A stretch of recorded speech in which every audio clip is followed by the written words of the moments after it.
Social Bond Theory by Christina Sula. This theory was developed by Travis Hershey.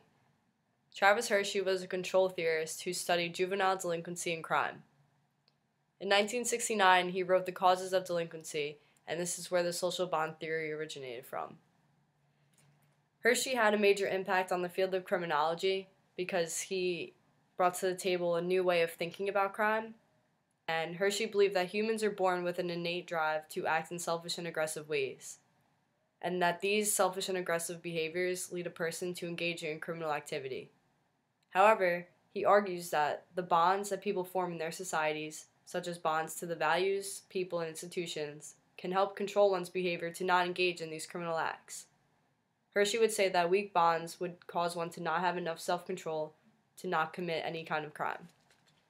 This theory also derives from the general choice theory of crime, but the main difference is that Hershey's theory focuses more on peers and the peer groups of individuals. Hershey states that there are 4 elements to his theory. The first basic element is attachment, the second is commitment, the third is involvement, and the fourth is belief. Attachment is the first basic element to this theory, and this refers to the level of psychological affection an individual has for other people and institutions. Other people meaning a person's family or friends, and the institution would be the school that they attend. Hershey states that the attachments to parents and school are critical for adolescents. If an adolescent has strong attachments to their parents and their school, then this would cause greater self-control, and this greater self-control would prevent an adolescent from engaging in criminal behavior. However, if he has weak attachments, then this would increase the likelihood of committing crime. Hershey would state that this is because there is less psychological affection and this would possibly cause isolation and distancing for an individual. The second basic element is commitment. Hershey views commitment as the importance of social relationships that people value, or the extent one would go to commit to conventional and occupational goals. A conventional goal would include any sort of goal like getting a degree or finishing their education. An occupational goal would be a future career of getting a job of some sort. Hershey would say that an individual would not want to risk ruining these relationships or goals by committing deviant acts, thus meaning one would be less likely to misbehave if they have something important to lose. Hershey also says that this would be the same for adults. An adult would not act in a criminal behavior if this behavior would pose as a threat to the adult's marriage or employment. The third basic element is involvement. Hershey believed if an adolescent has heavy involvement in school-related activities, then they would not be spending any of their time engaging in criminal activities.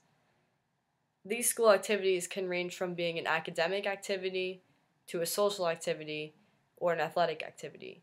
So for instance, if an individual is part of a sports team or any kind of extracurricular activity like a club, then the teenager would have less time for deviant behavior.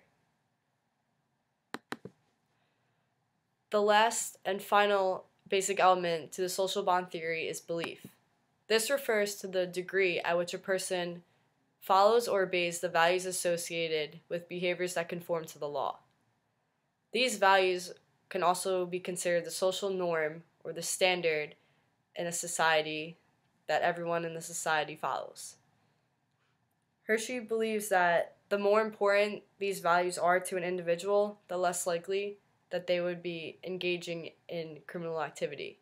So for instance, if an individual thinks that it's okay and acceptable to skip school, and while they're skipping school, they're smoking weed or engaging in any deviant activity like drugs or anything like that, then Hershey says that the child is more likely to do that deviant behavior because they think it's okay to skip school. Hershey also says that there is an important link between attitudes and behavior. Pro-social attitudes prevent people from crime. So if an individual doesn't have these pro-social attitudes, then they don't value the norms in society, and that's why they're less likely to not obey and follow the rules and commit in deviant activities. I think that there, in my personal opinion, are pros and cons to Hershey's social bond theory, and I think that it is a quote unquote good theory because it offers testability and it could be tested. For instance, you can do a case study on an individual and see if they have weak or strong bonds with their society and how their family life is, and see if they're engaging in criminal activity based on how their bonds are with society. And I also think that it has the ability to be falsified because Hershey doesn't play into the factor that there could be an individual who does have strong ties with their family, who has a good family life, but still engages in criminal activity, even if they are part of a sports team or committed to their education. It doesn't look into that.